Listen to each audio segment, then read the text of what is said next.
Hi officers, எல்லாருக்கும் வணக்கம். எல்லோரும் எப்படி இருக்கீங்க? நல்லா இருக்கீங்களா? இன்றைக்கி இந்த வீடியோவில் நம்ம என்ன பார்க்க போகிறோம் அப்படின்னா, அவ்வை தமிழ் சீரீஸில் 7ஆம் வகுப்பு 3ஆம் பருவத்திலேருந்து இயல் 1 பார்க்க போகிறோம். நயத்தகு நாகரிகம் அப்படிங்கிற தலைப்பில். ஓகேங்களா? மொத்தமாக 5 லெசன் கொடுத்துருக்காங்க. இயல் 1ல் விருந்தோம்பல், வயலும் வாழ்வும், திக்கெல்லாம் புகழுறும் திருநெல்வேலி, திருநெல்வேலி சீமையும் கவிகளும், அணி இலக்கணம் அப்படிங்கிற 5 லெசன் கொடுத்துருக்காங்க. மொத்தமாக 100 வினாக்கள் பார்க்க போகிறோம். ஸோ வீடியோவை ஸ்கிப் பண்ணாமல் ஃபுல்லாக பாருங்கள். இதுக்கு முன்னாடி நம்ம அப்லோட் பண்ண இயல்களை இன்னும் நீங்கள் பார்க்கலன்னா டிஸ்கிரிப்ஷனில் லிங்க் இருக்குது, தேவைப்படுறவங்க யூஸ் பண்ணிக்கோங்க. மறக்காமல் இந்த வீடியோக்கு ஒரு லைக் பண்ணிடுங்க. சேனலை நீங்கள் இன்னும் சப்ஸ்கிரைப் பண்ணாமல் இருந்தீங்கன்னா சப்ஸ்கிரைப் பண்ணிவிட்டு பக்கத்தில் இருக்க அந்த பெல் ஐக்கானை கிளிக் பண்ணி வச்சுக்கோங்க. ஓகேங்களா? அப்போ தான் நம்ம போகிற வீடியோலாம் உங்களுக்கு உடனுக்குடன் நோட்டிஃபிகேஷனாக வரும். வாங்க வீடியோக்குள்ளே போகலாம். ஃபஸ்ட்டு லெசன் விருந்தோம்பல் அப்படிங்கிற லெசனை பார்க்க போகிறோம். ஸோ விருந்தோம்பல் அப்படிங்கிற லெசனில் செய்யுளை பார்த்துட்டு வினாக்களுக்குள்ளே போகலாம். ஓகேவா? செய்யுள் பாருங்கள். மாறியொன்று இன்றி வரந்திருந்த காலத்தும் பாரி மடமகள் பான்மகருக்கு நீர் உலையுள் பொன் திறந்து கொண்டு புகவா நல்கினாள் ஒன்றாகு முன்றிலோ இல். ஓகேங்களா? இந்த பாட்டோட பொருள் என்ன சொல்கிறாங்கன்னா, ஒரு நாடு மழை இல்லாமல் வறட்சியில் இருந்திருக்கு. ஓகேங்களா? ஸோ அப்போ பார்த்தீங்க அப்படின்னா பாரியோட மகள்கள் 2 பேர் என்ன பண்ணுறாங்க அப்படின்னா, பாணர்கள் அந்த உதவி கேட்பாங்க, யாசகம் கேட்பாங்கள்ல, சாப்பாடு. ஸோ அது மாதிரி நிற்கும்போது பார்த்தீங்க அப்படின்னா அந்த கொதிக்கிற நீரில் பொன்னிட்டு அவர்களுக்கு தந்தாங்க. பொன் அப்படிங்கிறது இந்த இடத்துல எதை வேணாலும் நம்ம மென்ஷன் பண்ணிக்கலாம். ஓகேங்களா? பொன்னிட்டு தந்தாங்க. ஸோ அதனால் என்ன சொல்கிறாங்கன்னா, பொருள் இல்லாத வீடு ஏதும் இல்லை அப்படிங்கிறத அறியணும். ஏதோ ஒன்று கொடுத்து அவங்கள பசியாற்றிருக்காங்க. ஓகேங்களா? ஒன்றுமில்லாத வீடு எதுவும் இல்லை. ஸோ அவங்க வறட்சியோடு இருக்கிற காலத்தில் கூட பொண்ணை உலையில் போட்டு அவங்களுக்கு கொடுத்ததா சொல்கிறாங்க. ஓகேங்களா? இது யார் எழுதியிருக்காங்க இந்த பாட்டைன்னா, முன்றுரை அரையனார் அப்படிங்கிறவர் தான். முன்றுரை அரையனார் அப்படிங்கிறவர் தான் இந்த பாட்டை எழுதியிருக்கிறாரு. அதை நோட் பண்ணிக்கோங்க. அடுத்தது வினாக்களுக்குள்ளே போயிடுறோம். பொறுத்துக. சொல்லும் பொருளும். மாரி அப்படின்னா என்ன? மாரி அப்படின்னா மழையை குறிக்கும். மாரி அப்படின்னா மழையை குறிக்கும். ஓகேங்களா? மழையை குறிக்கும். வறண்டிருந்த அப்படின்னா வறண்டிருந்த. வறண்டிருந்த அப்படின்னா வறண்டிருந்த. புகவா அப்படின்னா உணவாக. புகவான்னா உணவாக. மடமகள் அப்படின்னா இளமகள். நல்கினாள் அப்படின்னா கொடுத்தாள் அப்படிங்கிறது பொருள். ஓகேங்களா? ஆப்ஷன் பி சரியானது. முன்றில் என்ற சொல்லின் பொருள் என்ன? முன்றில் என்ற சொல்லின் பொருள் என்ன? வீட்டின் முன் இடம். வீட்டின் முன்னிடம், அது திண்ணையை குறிக்குது. பாரியின் மகளான டேஷ் பாணர்கள் இறந்து நின்றனர். ஸோ அந்த பாரியின் மகள்கிட்ட பாணர்கள் இறந்து நின்னாங்க. அந்த அவங்களோட பேர் என்ன அப்படிங்கிறது தான் கேள்வி. பாரி மகளிர் உலைநீரில் பொன்னிட்டு அவர்களுக்கு தந்தனர் அப்படிங்கிறது பதில். ஓகேங்களா? ஸோ அதுக்கு அந்த மகள்கள் அப்படின்னா அங்கவை, சங்கவை. ஓகேங்களா? பாரியின் மகள்கள் யாருன்னா அங்கவை, சங்கவை. ஆப்ஷன் டி சரியானது. பழமொழி 400 நூலின் ஆசிரியர் யார்? பழமொழி 400 நூலின் ஆசிரியர் யார்? முன்றுரை அரையனார். முன்றுரை அரையனார் அப்படிங்கிறவர் தான். முன்றுரை அரையனார் எந்த நூற்றாண்டை சேர்ந்தவர்? முன்றுரை அரையனார் எந்த நூற்றாண்டை சேர்ந்தவர்? கிபி. ஓகேங்களா? எந்த நூற்றாண்டை சேர்ந்தவர்னா அது கிபியில் கணக்கிடப்பட்டிருக்கு. ஸோ ஆன்சர் என்ன அப்படின்னு பார்த்தீங்கன்னா 4ஆம் நூற்றாண்டு. கிபி 4ஆம் நூற்றாண்டு. முன்றுரை அரையனார் எந்த சமயத்தை சேர்ந்தவர்? இது கடல் வாழ்த்து இருக்கும் ஒவ்வொரு செய்யுளுக்கும். ஸோ அதை வச்சு தான் கண்டுபிடிக்கிறாங்க. முன்றுரை அரையனார் எந்த சமயத்தை சேர்ந்தவர் அப்படின்னா அவர் சமண சமயத்தை சேர்ந்தவர், சமண மதத்தை சேர்ந்தவர். பழமொழி 400 எவ்வகை நூல்? பழமொழி 400 எவ்வகை நூல்னா 14 கீழ்கணக்கு நூல்களில் ஒன்று தான் பழமொழி 400. 14 கீழ்கணக்கு நூல்களில் ஒன்று. கீழ்கண்டவற்றுள் சரியானது எது? பழமொழி 400 பாடல்களை கொண்டது அப்படிங்கிறாங்க. ஒவ்வொரு பாடல் இறுதியிலும் ஒரு பழமொழி இடம்பெற்றிருப்பதால் இதை பழமொழி 400 அப்படின்னு சொல்கிறாங்க. ஒன்றாகு முன்றிலோ இல். இப்பழமொழியின் பொருள் ஒன்றுமில்லாத வீடு எதுவும் இல்லை அப்படிங்கிறாங்க. ஸோ இதில் சரியான கூற்று அப்படின்னா ஆப்ஷன் டி, அனைத்தும் சரியானவை தான். ஓகேங்களா? அனைத்தும் சரியானவை தான். மரமலர்த்தால் டேஷ் பெறலாம். மரமலர்த்தால் மாறி பெறலாம், அதாவது மழை பெறலாம். நீருலையில் என்னும் சொல்லை பிரித்து எழுத கிடைப்பது என்ன? நீருலையில் அப்படிங்கிற சொல்லை பிரித்து எழுதணும் அப்படின்னா நமக்கு கிடைக்கிறது நீர் கூட்டல் உலையில். நீர் கூட்டல் உலையில் அப்படின்னு வரும். மாறி ஒன்று என்பதை சேர்த்து எழுத கிடைக்கும் சொல் என்ன? மாறி ஒன்று அப்படிங்கிற சொல்ல சேர்த்து எழுதுறோம்னா மாறி ஒன்று, மாறி ஒன்று அப்படின்னு வரும். ஓகேங்களா? ஸோ அடுத்து வயலும் வாழ்வும் அப்படிங்கிற 2வது லெசனு. ஸோ இதில் இருக்க செய்யுள் நமக்கு முக்கியம் இல்லை, அதனால் அதை பார்க்க வேணாம். ஓகேங்களா? அதாவது அந்த ஏலேலங்கடி கிளி ஏலோலோ அப்படிங்கிறது தான் அதோட மென்ஷனு. அது அதனால் இது வந்து ஒரு நாட்டுப்புற பாடல்னு வச்சுக்கோங்க. ஓகேங்களா? நாட்டுப்புற பாடல் அப்படிங்கிறதால இது வந்து அந்தளவுக்கு பென்ஷன் கிடையாது. நம்ம வந்து இடத்த செட் பண்ணி நாற்று விட்டு அதை அரித்து நட்டு அதை அறுக்கிற வரைக்கும் நான் கதையை சொல்லுவாங்க. ஸோ அதனால் செய்யுளை பார்க்க வேண்டாம். இதை யார் எழுதுனாங்க அப்படின்னா தொகுப்பாசிரியர் கி.வா. ஜெகநாதன். இதை தொகுத்தவர் யாருன்னா கி.வா. ஜெகநாதன் அப்படிங்கிறவர் தான். கி.வா. ஜெகநாதன் அப்படிங்கிறவர், அதை மட்டும் நோட் பண்ணிக்கோங்க. வயலும் வாழ்வும் அப்படிங்கிற தொகுத்தவர் கி.வா. ஜெகநாதன் அப்படிங்கிறவர். ஓகேங்களா? ஸோ இப்போ வினாக்களுக்குள்ளே போயிடலாம். சொல்லும் பொருளும். ஃபஸ்ட்டு குழி அப்படின்னா என்ன?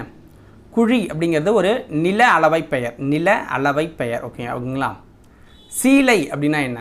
சீலை அப்படின்னா புடவை. சீலைனா புடவை. சான் அப்படின்னா நீட்டல் அளவை பெயர். சான் அப்படின்னா நீட்டல் அளவை பெயர். மடைனா வயலுக்கு நீர் வரும் வழி. மடைக்கு நீர் வரும் வழி. ஓகேங்களா? ஆப்ஷன் டி சரியானது. அடுத்ததும் பொறுத்துக்க தான். மணி அப்படின்னா என்ன? மணி அப்படின்னா முற்றிய நெல்லை குறிக்குது. கழலுதல் அப்படின்னா உதிர்தலை குறிக்குது. சும்மாடு அப்படின்னா பாரம் சுமப்பவர்கள் தலையில் வைத்துக்கொள்ளும் துணிச்சுருள் தான் சும்மாடு அப்படிங்கிறோம். ஓகேங்களா? அப்போ ஆப்ஷன் ஏ சரியானது இருக்குது.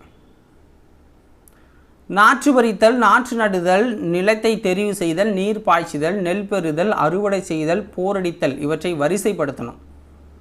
ஸோ இதை கரெக்டான ஆர்டரில் நம்ம பண்ணணும் அப்படின்னா ஃபஸ்ட்டு எடுத்தோன்னே என்ன பண்ணுவோம்? நம்ம ஒரு விவசாயம் பண்ண போகிறோம் அப்படின்னா நிலத்தை தேர்வு செய்வோம். அடுத்தது நாற்று பறிக்கணும். நிலத்தை தேர்வு செஞ்சு நாற்று விடுவாங்க. அடுத்தது நாற்றை பறிப்பாங்க. அப்புறம் நடுவாங்க. அதுக்கு நீர் பாய்ச்சி எருவெல்லாம் போடுவாங்க. அடுத்து அறுவடை செய்வாங்க. அப்புறம் போரடிப்பாங்க. அப்புறம் நெல்லை வந்து மூட்டையில் கட்டி வீட்டுக்கிறது வந்து ஆக்கி திம்பாங்க. ஓகேங்களா? ஸோ இதுதான் ஆர்டர் கரெக்டு. கீழ்கண்ட கூற்றுகளில் எது சரியானது? கூற்று 1, அறுவடை செய்த நெற்கதிர்களை களத்தில் அடித்து நெல்லை பிரிப்பர். நெல்தாளில் எஞ்சியிருக்கும் நெல்மணிகளை பிரிப்பதற்காக மாடுகளை கொண்டு மிதிக்க செய்வர். இதற்கு போரடித்தல் என்று பெயர். கூற்று 2 பாருங்கள்.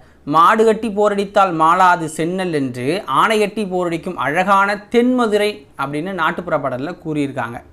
ஸோ இதில் எது சரியானது அப்படின்னா 2 கூற்றும் சரி. 2 கூற்றும் சரி.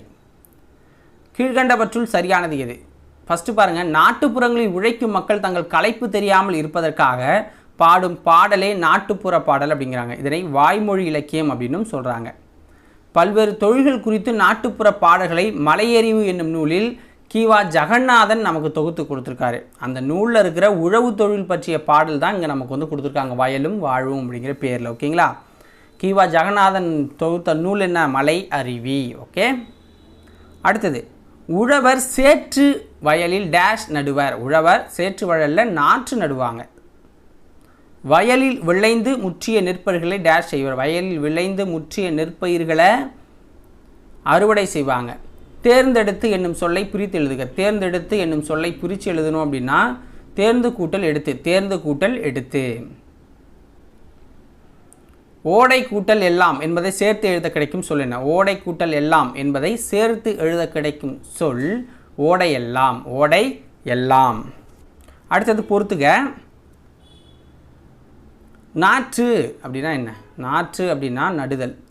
நீர் அப்படின்னா பாய்ச்சுதல். கதிர் அப்படின்னா அறுத்தல். களைனா பறித்தல். ஓகேங்களா? இது விவசாயத்தை சார்ந்தது. அடுத்தது 3வது லெசன். ஓகேங்களா?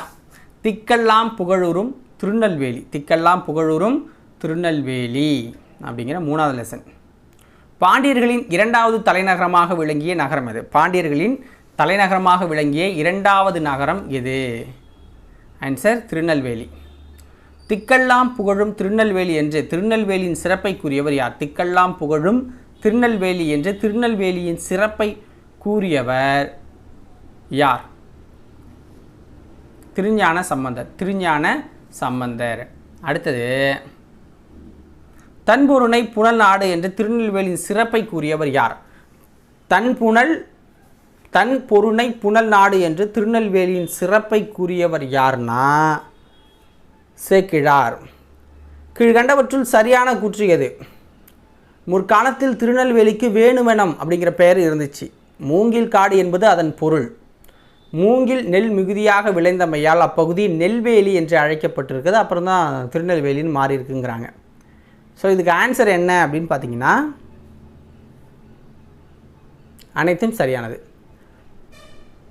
பொதியிலாயினும் இமயமாயினும் 17 அறியா பழங்குடி என்று பொதிகை மலையை பாராட்டி பாடியவர் யார்? பொதியலாயினும் இமயமாயினும் 17 அறியா பழங்குடி என்று பொதிகை மலையை பாராட்டி பாடியவர் யார்? ஆன்சர் என்ன? இளங்கோவடிகள். இளங்கோவடிகள் அப்படிங்கிறவர் தான். ஓகேங்களா? ஸோ அடுத்தது, இலக்கியங்களில் திரிகூடமலை என வழங்கப்படுவது எது? இலக்கியங்களில் திரிகூடமலை அப்படின்னு சொல்லப்படுறது எது? ஆன்சர் குற்றாலமலை. வானரங்கள் கனி கொடுத்து மந்தியோடு கொஞ்சும், மந்தி சிந்து கனிகளுக்கு வான்கவிகள் கெஞ்சும் என்ற வரிகள் இடம்பெற்றுள்ள நூல் எது? வானரங்கள் கனி கொடுத்து மந்தியோடு கொஞ்சும், மந்தி சிந்து கனிகளுக்கு வான்கவிகள் கெஞ்சும் என்ற வரிகள் இடம்பெற்றுள்ள நூல் எது அப்படின்னா குற்றால குறவஞ்சி. குற்றால குறவஞ்சியின் ஆசிரியர் யார்? குற்றால குறவஞ்சியின் ஆசிரியர் திரிகூடராசப்ப கவிராயர். திருநெல்வேலி பகுதியை வளம் செழிக்க செய்யும் ஆறு எது? திருநெல்வேலி பகுதியை வளம் செழிக்க செய்யும் ஆறு எது? ஆன்சர் என்ன? தாமிரபரணி. வற்றாத நதி அப்படின்னு சொல்லுவாங்க. கீழ்கண்டவற்றில் சரியானது எது?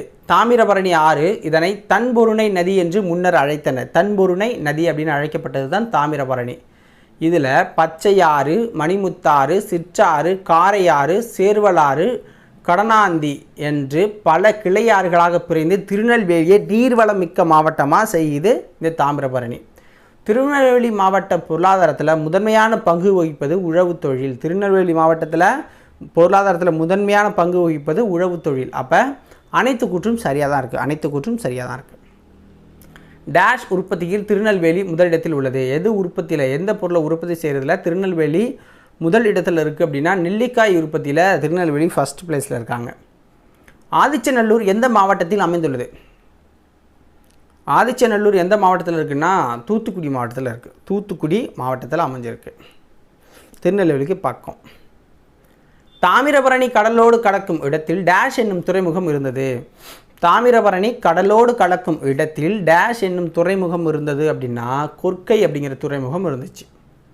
முத்துப்படு பரப்பிற்கொற்கை முன்றுரை என்ற வரிகள் இடம்பெற்றுள்ள நூல் எது?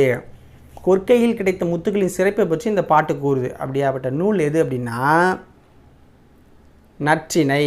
முத்துப்படு பரப்பிற்கொற்கை முன்றுரை அப்படிங்கிற வரிகள் ஒரு நற்றிணையில் இடம்பெற்றிருக்கு.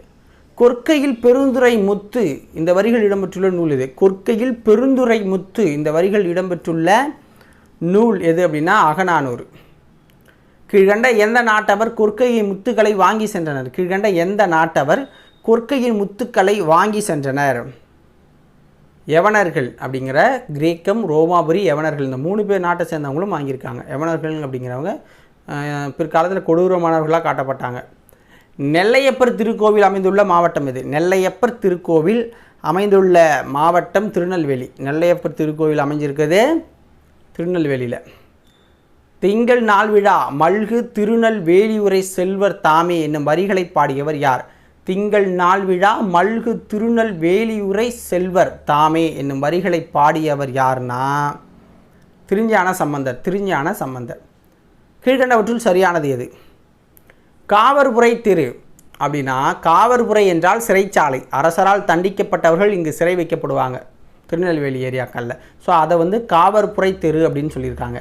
கூழைக்கடை தெரு அப்படின்னு ஒன்று இருக்குது. அது என்னென்னா கூளம் என்பது தானியத்தை குறிக்கும். கூழக்கடை தெரு என்பதே மருவி கூழைக்கடை தெரு அப்படின்னு வந்திருக்கு. கூழக்கடைனா தானியம் விற்கிற இடத்த குறிக்கும். அக்கச்சாலை அப்படின்னா அணிகலன்களும் பொற்காசுகளும் உருவாக்கும் இடம். ஒரு காலத்தில் பொன் நாணயங்களை உருவாக்கும் பணியார்கள் வாழ்ந்த பகுதி அக்கசாலை தெரு அப்படின்னு அழைக்கப்பட்டிருக்குங்கிறாங்க. அப்போ அனைத்தும் சரியாக தான் இருக்குது, அனைத்தும் சரியாகவே இருக்குது. தென்னிந்தியாவின் ஆக்ஸ்போர்ட் என்று அழைக்கப்பட்ட நகரம் எது? தென்னிந்தியாவின் ஆக்ஸ்போர்ட் அப்படின்னு அழைக்கப்பட்டது பாளையங்கோட்டை. கீழ்கண்டவற்றுள் சரியானது எது? தாமிரபரணி ஆற்றின் மேற்கு கரையில் திருநெல்வேலியும் கிழக்கு கரையில் பாளையங்கோட்டையும் அமைந்துள்ளது. இந்த இரு நகரங்களையும் இரட்டை நகரங்கள் என அழைக்கிறாங்க. வணிகம் நடைபெறும் பகுதியை பேட்டை என வழங்குவாங்க பண்டைய மரபு. திருநெல்வேலியின் மேற்கே பேட்டை என்னும் ஊர் உள்ளது. இதுலேருந்து வணிகம் சிறப்பாக அங்கே நடந்திருக்கு அப்படிங்கிறத நம்ம ஊர்ஜிதப்படுத்துகிறாங்க. ஸோ இந்த கொஷினுக்கு ஆன்சர் அனைத்தும் சரிதான், எல்லாமே சரியாக தான் இருக்குது. பாண்டிய மன்னன் நின்ற சீர் நெடுமாறனை நெல்லை நகர மக்கள் எதிர்கொண்டு வரவேற்ற இடம் என்ன? பாண்டிய மன்னன் நின்ற சீர் நெடுமாறனை நெல்லை நகர மக்கள் எதிர்கொண்டு வரவேற்ற இடம் எது அப்படின்னா பாண்டியபுரம். புரம் அப்படிங்கிற இடத்துல தான். பாண்டிய மன்னன் நின்றசீர் நெடுமாறனின் தேவி மங்கையர்க்கரசியை மகளிர் எதிர்கொண்டு வரவேற்ற இடம் என்ன? பாண்டிய மன்னன் நின்றசீர் நெடுமாறனின் தேவி மங்கையர்க்கரசியை மகளிர் எதிர்கொண்டு வரவேற்ற இடம் அப்படின்னா திருமங்கை நகர். கீழ்கண்டவற்றுள் சரியானது எது? நாயக்க மன்னரின் தலவாயாக விளங்கிய அரிய நாயகரின் வழிதோன்றல் வீரராகவர். அவரது பெயரில் அமைந்த ஊர் வீரராகவபுரம் எனவும் அவரது துணைவியார் மீனாட்சி அம்மையார் பெயரில் உள்ள ஊர் மீனாட்சிபுரம் எனவும் வழங்கப்பட்டுட்டு வரதா சொல்கிறாங்க. பாளையங்கோட்டை, உக்கிரன் கோட்டை, செங்கோட்டை என்னும் பெயர்கள் இம்மாவட்டத்தில் கோட்டைகள் இருந்தமைக்கு ஒரு சான்றாக இருக்குது. திருநெல்வேலியில் அகத்தியர் பொதிகை மலையில் வாழ்ந்தார் என்பர். சங்க புலவரான மாரகொத்து நப்பலசையார், நம்மாழ்வார், பெரியாழ்வார், குமரகுருபரர், திரிகூடராசப்ப கவிராயர், கவிராச பண்டிதர் ஆகியோர் திருநெல்வேலி சீமையில் பிறந்து தமிழுக்கு பெருமை சேர்த்துருக்காங்கங்கிறாங்க. அப்போ அனைத்து கூற்றும் சரிதான். அந்த 3 கூற்றுமே சரியாக தான் கொடுத்துருக்கோம். ஓகேங்களா? டேஷ் தமிழின்பால் இத்த பெருமைக்கு உரியது திருநெல்வேலி. டேஷ் தமிழின்பால் இத்த பெருமைக்கு உரியது இந்த தருமபுரி அப்படிங்கிறாங்க. ஆன்சர் என்ன? ஜி போப், கால்டுவல், வீரமா முனிவர். ஓகேங்களா? அனைவரும். திருநெல்வேலி டேஷ் மன்னர்களோடு தொடர்புடையது. திருநெல்வேலி பாண்டிய மன்னர்களோட தொடர்புடையது. இளங்கோவடிகள் டேஷ் மலைக்கு முதன்மை கொடுத்து பாடினார். பொதிகை மலைக்கு முதன்மை கொடுத்து இளங்கோவடிகள் பாடினார். திருநெல்வேலி டேஷ் ஆற்றின் கரையில் உள்ளது. திருநெல்வேலி எந்த ஆற்றோட கரையில் இருக்குன்னா தாமிரபரணி ஆற்றோட கரையில் இருக்குது. அடுத்தது பொறுத்துக. 29வது வினா. தன்பொருணை அப்படின்னா தாமிரபரணியோட பேர். தன்பொருணை அப்படிங்கிறது தாமிரபரணி ஆற்றோட பேர். அக்கச்சாலை அப்படின்னா பொன் நாணயங்கள் உருவாக்கும் இடம். கொற்கைனா அதில் முத்து குளிச்சிருக்காங்க. திரிகூடமலை குச்சால குறவஞ்சி அப்படின்னு சொல்லுவாங்க. ஓகேங்களா? ஸோ இதோட இந்த ஆன்சர் முடிஞ்சு போச்சு. அடுத்தது திருநெல்வேலி சீமையும் கவிகளும் அப்படிங்கிற 4வது லெசன் வந்து பார்க்க போகிறோம். 4வது லெசன் பொறுத்துக. பாரதியார் பிறந்த ஊர், தேசிய கவி விநாயகர் பிறந்த ஊர், நம்மாழ்வார், சீதக்காதி இவங்கெல்லாம் பிறந்த ஊரை நம்ம வந்து பொருத்தணும். ஓகேங்களா? ஃபஸ்ட்டு பாருங்கள், பாரதியார் எட்டயபுரத்தில் பிறக்கிறாரு. ஓகேங்களா? தேசி கவிநாயகர் அப்படிங்கிறவர் நாஞ்சி நாட்டில் பிறக்கிறாரு. தேசிக விநாயகர். ஓகேங்களா? நம்மாழ்வார் பார்த்தீங்க அப்படின்னா உங்களுக்கு ஆழ்வார் சிறுநகரியில் பிறக்கிறாங்க. சீதகாதி காயல்பட்டினத்தில் பிறக்கிறாங்க. ஆப்ஷன் பி சரியானது. கீழ்கண்டவற்றுள் வெங்கடேஸ்வர எட்டப்ப ராஜாவை பற்றிய பாடல்கள் பாடியவர் யார்? கீழ்கண்டவற்றுள் வெங்கடேஸ்வர எட்டப்ப ராஜாவை பற்றி பாடல் பாடியவர் யார்? ஆன்சர் என்ன? கடிகை முத்துப்புலவர். கடிகை முத்துப்புலவர். கடிகை முத்துப்புலவர். ஓகேங்களா? அடுத்தது தாமிரபரணி நதியும் சிற்றாறும் கலக்கின்ற இடம் எது? தாமிரபரணி நதியும் சிற்றாறும் கலக்கின்ற இடம் எது அப்படின்னா சீவலப்பேரி முக்குடல் அப்படிங்கிற இடம். சீவலப்பேரி முக்குடல் அப்படிங்கிற இடம். ஆற்று வெள்ளம் நாளை வரதேற்று தேகுரி மலையாள மின்னல் ஈழ மின்னல் சூழ மின்னுதே என்ற அடிகள் இடம்பெற்றுள்ள நூல் இது. முக்குடற் பல்லு. மழையை பற்றி அவ்வளோ சிறப்பாக பாடுறாங்க. குடியானவர்களுக்கு இடி முழக்கம்தான் டேஷ், மின்னல் வீச்சு தான் டேஷ் அப்படிங்கிறாங்க. குடியானவர்கள்னால் குடியேறினவங்க முதலாக. ஸோ இப்போ நம்மளே கூட குடியானவங்கன்னு தான் சொல்லிப்போம். ஓகேங்களா? குடினா அங்கேயே நாடோடி மாரி அலையாமல் ஒரு இடத்துல குடியேறி நமக்கு தேவையானதை உற்பத்தி பண்ணி சாப்பிட்ற ஒரு கூட்டம். ஸோ குடியானவர்களுக்கு இடிமுழக்கம்தான் சங்கீதம், மின்னல் வீச்சு தான் நடனம். ஸ்ரீ வைகுண்டத்து பெருமாளை பற்றி பாடியுள்ளவர் யார்? ஸ்ரீ வைகுண்டத்து பெருமாளை பற்றி பாடியுள்ளவர் யார்னா பிள்ளை பெருமாள் ஐயங்கார். நம்மாழ்வாரின் அவதார ஸ்தலம் எது? நம்மாழ்வாரின் அவதார ஸ்தலம் ஆழ்வார் திருநகரி.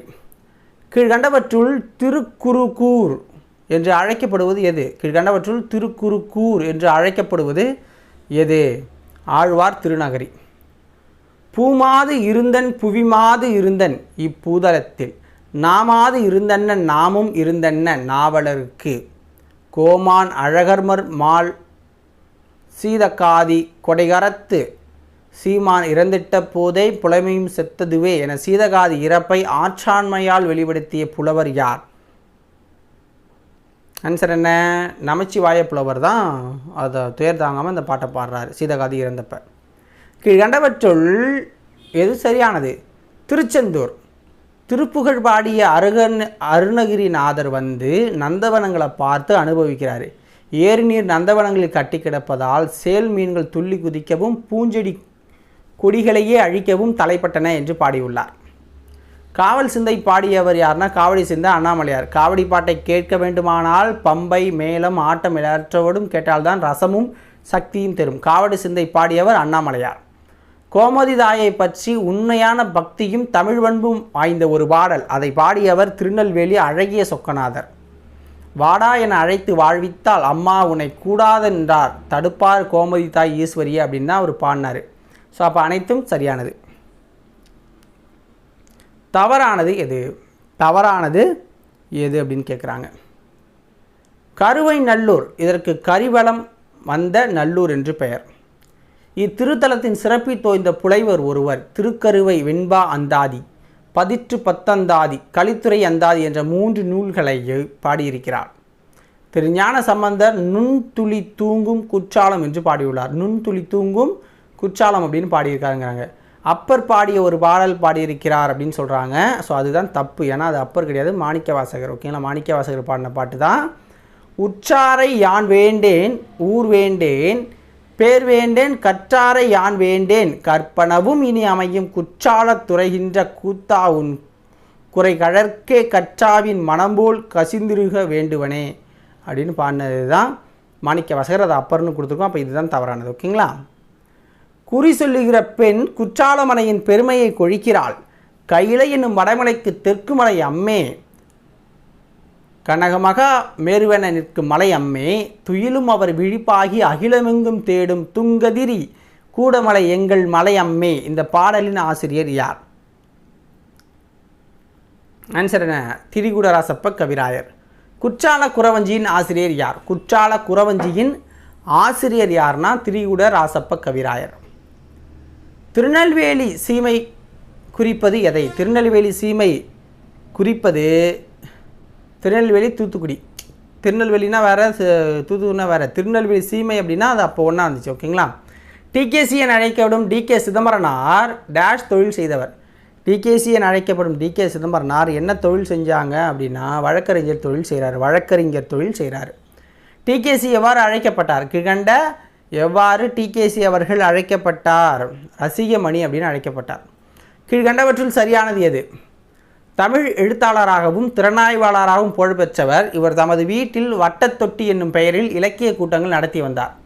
இவர் கடித இலக்கியத்தின் முன்னோடி, தமிழிசை காவலர், வளர்தமிழ் ஆர்வலர், குற்றால முனிவர் என பலவாறாக புகழப்படுறாரு. யார்? டிகேசி. பாடப்பகுதியில் இடம்பெற்றுள்ள கட்டுரை இவரது இதய ஒளி என்னும் நூலிலிருந்து எடுக்கப்பட்டது. இதய ஒளி. புரியுதுங்களா? ஸோ அப்போ அனைத்தும் சரிதான், அனைத்தும் சரிதான். அடுத்தது கடைசி லெசனுங்க. ஸோ கிட்டத்தட்ட பார்த்தீங்க அப்படின்னா இதில் வந்து ஒரு 32 விஷயம் இருக்குது. அதனால் ஸ்கிப் பண்ணாமல் பார்த்துக்கோங்க இலக்கணத்தை. ஓகேங்களா. அணி இலக்கணம். ஸோ அணி இலக்கணம் அப்படிங்கிறது நம்ம பார்க்க போகிறோம். மயில் போல் ஆடினால் என்பது என்ன? மயில் போல் ஆடினால் என்பது என்ன அப்படின்னு கேட்குறாங்க. ஆன்சர் என்ன? ஓமை அணி அப்படிங்கிறாங்க. ஓமை அணி, ஓமை அணி. ஓகேங்களா. ஸோ ஓமைக்கு அவங்க என்ன பொருள் கொடுக்குறாங்க அப்படின்னா ஒப்பிட்டு கூறப்படும் பொருள் ஓமை அப்படின்னு சொல்கிறாங்க. ஒப்பீடு. ஓகேங்களா. ஒப்பீடு அதாவது எப்படின்னா இந்த ஒப்பீடு பாருங்கள், கீழ்கண்டவற்றில் இது சரியானது அப்படிங்கிறதுல கண்ணுடன் மீனை ஒப்பிட்டு கூறுவது ஓமை அல்லது ஓமானம். ஓகேங்களா. கண்ணுடன் மீனை ஒப்பிடுவாங்க. இங்கே பாரியா கண் மீன் மாதிரி இருக்குது அப்படின்னா அது மீன் மாதிரிலாம் இல்லை, ஆனால் ஒப்பீடு ஓமையாக சொல்கிறாங்க. ஓகேங்களா. அப்போ அது வந்து ஒரு கற்பனையாக அந்த ஓமை அப்படின்னு சொல்கிறோம். அல்லது ஓமானம், அனுமானம்னு சொல்கிறோம்ல, அது மாதிரி ஓமானத்தில் சொல்கிறாங்க. அதே மாதிரி பார்த்திங்கன்னா மயில் போல் ஆடுறாள். மயில் போல் யாராலையும் ஆட முடியுமா? சும்மா ஆடுறத அவங்க அழகாக பார்த்து மயில் போல் ஆடுறா அப்படின்னு சொல்கிறோம். ஸோ அதை தான் ஓமை அல்லது ஓமானம் அப்படிங்கிறாங்க. ஓமையால் விளக்கப்படும் பொருளை ஓமேயம் அப்படிங்கிறாங்க. ஓமையால் விளக்கப்பட்டுச்சுன்னா ஒரு பொருள், அதுதான் ஓமேயம் அப்படிங்கிறாங்க. போல போன்ற என்பவை உவம உருபுகள். நல்லா பார்த்துக்கோங்க. ஓகேங்களா. அதாவது கண்ணுடன் மீனை ஒப்பிட்டு கூறுவது ஓமை அல்லது ஓமானம். ஓமையால் விளக்கப்படும் பொருளை ஓமேயம் என்பர். போல போன்ற என்பவை உவம உருபுகள். ஓகேங்களா. அப்போ அனைத்தும் சரி, அனைத்தும் சரியானது. ஒரு பாடலில் உவமையும் உவமேயமும் வந்து உவம உருபு வெளிப்படையாக வந்தால் அது என்ன? ஒரு பாடலில் உவமையும் உவமேயமும் வந்து உவம உருபு வெளிப்படையாக வந்தால் அது உவமை அணி அப்படின்னு சொல்லப்படுது. உவமை அணி. கீழ்கண்டவற்றுள் எது உவம உருபு? கீழ்கண்டவற்றுள் எது உவம உருபு? உவம உருபுனா நம்ம என்ன சொன்னோம்? போல போன்றெல்லாம் சொல்லியிருந்தோம். ஓகேங்களா? இப்போ உவம உருபு நிறைய கொடுத்துருக்காங்க, அதை நோட் பண்ணி வச்சுக்கோங்க. ஃபஸ்ட்டு பாருங்கள், அனைத்தும் போல, புறைய, அன்ன, இன்ன, அற்று, இற்று, மான, கடுப்ப, ஒப்ப, உழற அப்படிங்கிற எல்லாமே உவம உருபு தான். அகழ்வாரை தாங்கும் நிலம் போல தம்மை இகழ்வார் பொறுத்தல் தலை. இக்குறளில் பயின்று வந்துள்ள அணி எது? அகழ்வாரை தாங்கும் நிலம் போல தம்மை இகழ்வார் பொறுத்தல் தலை. இந்த குறளில் இருக்கிற அணி என்ன அப்படின்னா உவமை அணி. ஓகேங்களா? அகழ்வாரை தாங்கும் நிலம் போல அப்படிலாம் தாங்காது, அது வந்து ஒரு கற்பனை தானே சொல்கிறோம். தொட்டனைத்து ஊறும் மணற்கேணி மாந்தருக்கு கற்றனைத்து ஊறும் அறிவு. இக்குறளில் பயின்று வரும் அணி எது? ஆன்சர் என்ன? எடுத்துக்காட்டு உவமையணி. எடுத்துக்காட்டு உவமையணி. இதுக்கு என்ன சொல்கிறாங்க அப்படின்னா, தொட்டனைத்து ஊறும் மணற்கேணி. ஓகேங்களா? அதாவது கீழ்கண்ட கூற்றுக்களில் சரியானது பாருங்கள். தொட்டனைத்து ஊறும் மணற்கேணி என்பது ஒரு உவமை. ஓகேங்களா? உவமையாக சொல்கிறாங்க. மாந்தருக்கு கற்றனைத்து ஊறும் அறிவு, இது வந்து உவமேயம். ஓகேங்களா? ஏன்னா இதில் வந்து உங்களுக்கு உவமையை சொல்லலை. இடையில் அதுபோல் என்னும் உவம உருபு மறைந்து வந்துள்ளது. இடையில் அதுபோல் அப்படிங்கிற உவம உருபு மறைஞ்சு வந்திருக்கு. இவ்வாறு உவமை ஒரு தொடராகவும் உவமேயம் ஒரு தொடராகவும் வந்து உவம உருபு மறைந்து வந்தால் அது எடுத்துக்காட்டு உவமையணி. தொட்டணைந்து ஊறும் மணற்கேணிங்கிறது உவமை. கற்றணைந்து மாந்தருக்கு கற்றணைந்து ஊறும் அறிவு அப்படிங்கிறது உவமேயம். ஓகேங்களா? அந்த போல அப்படிங்கிறது வந்துருக்கு பாருங்கள். ஸோ அது வந்து உவம உருபு அப்படிங்கிறாங்க. ஓகேங்களா? அப்போ அனைத்து குற்றம் சரிதான். கீழ்கண்டவற்றுள் சரியானது. மாலை வெயிலில் மழை தூறல் பொன்மழை பொழிந்தது போல் தோன்றியது. காலை கொம்பு முளைத்த குதிரை போல பாய்ந்து வந்தது. இந்த தொடரில் பார்த்தீங்கன்னா பொன்மழை பொழிந்தது போல, கொம்பு முளைத்த குதிரை போல் அப்படிங்கிற உவமைகள் தான் சொல்லியிருக்காங்க. ஓகேங்களா? அது நெய்யம் கிடையாது. உலகில் பொன்மழையாக பொழுவதும் இல்லை, கொம்பு முளைத்த குதிரையும் இல்லை. இவ்வாறு உலகில் இல்லாத ஒன்றை உவமையாக கூறுவதை இல்பொருள் உவமை அப்படின்னு சொல்லுவாங்க. இல்லாத ஒன்றை சொல்கிறது உவமையணி அப்படிங்கிறாங்க. இல்பொருள் உவமையணி அப்படிங்கிறாங்க. இல்பொருள் உவமையணி. அப்போ அனைத்தும் சரியாது இந்த கூற்றுக்களில். பின்வரும் தொடர்களில் உள்ள உவமை, உவமேயம், உவம உருபு ஆகியவற்றை கண்டறிந்து எழுதுக. ஸோ ஃபஸ்ட்டு பாருங்கள், மலரன்ன பாதம் அப்படின்னு கொடுத்துருக்காங்க. தேன் போன்ற தமிழ், புலி போல பாய்ந்தான், மயிலொப்ப ஆடினால் மாதவி அப்படிங்கிறாங்க. ஸோ இதில் உவமை அப்படின்னா மலரன்ன அப்படின்னு சொல்கிறாங்க. தேன் போன்ற தமிழ் எல்லாமே இதில் உவமை தான். தேன் தமிழ், சோழன், புலி அப்படிங்கிறது உவமை. புலி போல பாய்ந்தான் சோழன்னா புலி போல பாய்வான், அது வந்து ஒரு உவமை. மயிலொப்ப ஆடினால் மாதவி அப்படின்னா மயில் போலலாம் ஆட முடியாது. ஸோ அது ஒரு உவமையாக இருக்குது. உவமேயம் அப்படின்னு பாருங்கள். மலரன்ன பாதம் தமிழ், பாய்ந்தான் சோழன், ஆடினால் அப்படிங்கிறதுலாம் மாதவி அப்படிங்கிறதுலாம் உவமேயத்தில் வருது. அன்ன, போன்ற, போல, ஒப்ப அப்படிங்கிற வார்த்தைகள்லாம் உவம உருபில் வந்துடுது. அது ஆல்ரெடி நம்ம பார்த்துருப்போம், அதை நோட் பண்ணிக்கோங்க. ஸோ அடுத்தது பின்னலாடை நகரம். இது பின்னலாடை நகரம் திருப்பூர். பின்னலாடை நகரம் வந்து திருப்பூர். மலைகளின் அரசி அப்படின்னா ஊட்டி. மலைக்கோட்டை நகரம் திருச்சி. தமிழகத்தின் தலைநகரம் சென்னை. தமிழ்நாட்டின் நெற்களஞ்சியம் தஞ்சாவூர். ஏழைகளின் ஊட்டி ஏற்காடு. மாங்கனி திருவிழா காரைக்காலில் நடக்கும். மஞ்சள் மாநகரம்னா ஈரோடு. பூட்டு நகரம் திண்டுக்கல். தேர் அழகு நகரம் திருவாரூர். தமிழ்நாட்டின் தெற்கு எல்லை கன்னியாகுமரி. புலிகள் காப்பகம் முண்டந்துறையில் அமைஞ்சிருக்கு. பட்டாசு நகரம் அப்படின்னு அழைக்கப்படுறது சிவகாசி. தூங்கா நகரம் அப்படின்னு சொல்லப்படுறது மதுரை. மலைகளின் இளவரசி கொடைக்கானல். கர்ம வீரர் நகரம்னா விருதுநகர். ஸோ அடுத்தது 26வது வினா. என் தாயார் என்னை டேஷ் காத்து வளர்த்தார். என் தாயார் என்னை கண்ணை இமைகாப்பது போல காத்து வளர்த்தார். நானும் என் தோழியும் இணைந்து இருப்போம். நானும் என் தோழியும் நகமும் சதையும் போல இணைந்து இருப்போம்.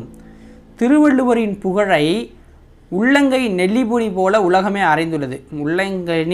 உள்ளங்கை நெல்லிக்கனி போல உலகமே அறிந்துள்ளது. அப்துல் கலாமின் புகழ் குன்றின் மேலிட்ட விளக்கு போல உலகெங்கும் பரவியது. சிறு வயதில் நான் பார்த்த நிகழ்ச்சிகள் என் பசுமரத்தாணி போல என் மனதில் பதிந்தன. அடுத்தது பொறுத்துக. நாகரிகம் அப்படின்னா என்ன? நாகரிகம் அப்படின்னா என்னன்னு கேட்குறாங்க. சிவிலைசேஷன்ஸ். வேளாண்மை அப்படின்னா அக்ரிகல்ச்சர். நாட்டுப்புறவியல் அப்படின்னா ஃபோல்க்ளோ அப்படிங்கிறாங்க. ஓகேங்களா. கவிஞர் அப்படின்னா ஹார்வெஸ்ட், அறுவடைனா போயட். சாரி, கவிஞர்னா போயட்டு. ஓகேங்களா. கவிஞர்னா போயட்டு, அறுவடை அப்படின்னா தான் ஹார்வெஸ்ட். ஓகேங்களா. அதை மட்டும் மாற்றிக்கோங்க. ஆப்ஷன் சி சரிதான், பட் நான் மாற்றி சொல்லும்போது சொல்லிட்டேன். நெற்பயிர் அப்படின்னா என்ன? நெற்பயிர் அப்படின்னா என்னன்னு கேட்குறாங்க. நெற்பயிர் அப்படின்னா பேடி அப்படின்னு சொல்லுவோம் நம்ம இங்கிலீஷில். நீர்ப்பாசனத்தை இரிகேஷன் சொல்லுவோம். பயிரிடுதலை கல்டிவேஷன், அயல்நாட்டினரை ஃபாரினர்னும், உழவியலை அக்ரோனாமி அப்படின்னு சொல்லுவோம். உழவியலை அக்ரோனாமி அப்படின்னு சொல்லுவோம். ஓகேங்களா. ஸோ இதோட இந்த இயல் 1 அப்படிங்கிறது முடிஞ்சிருச்சு மக்களே. நாளைக்கு இயல் 2 வந்து பார்க்கலாம். ஸோ உங்களுடைய சப்போர்ட் ரொம்ப ரொம்ப அதிகமாக இருக்குது. நன்றி, வணக்கம். ஆனால் லைக்கும் ஷேரும் பண்ணலை, அதையும் பண்ணி விட்ருங்க மக்களே. நாளைக்கு வேறொரு வீடியோ பதிவில் உங்களை வந்து சந்திக்கிறேன். நன்றி, வணக்கம்.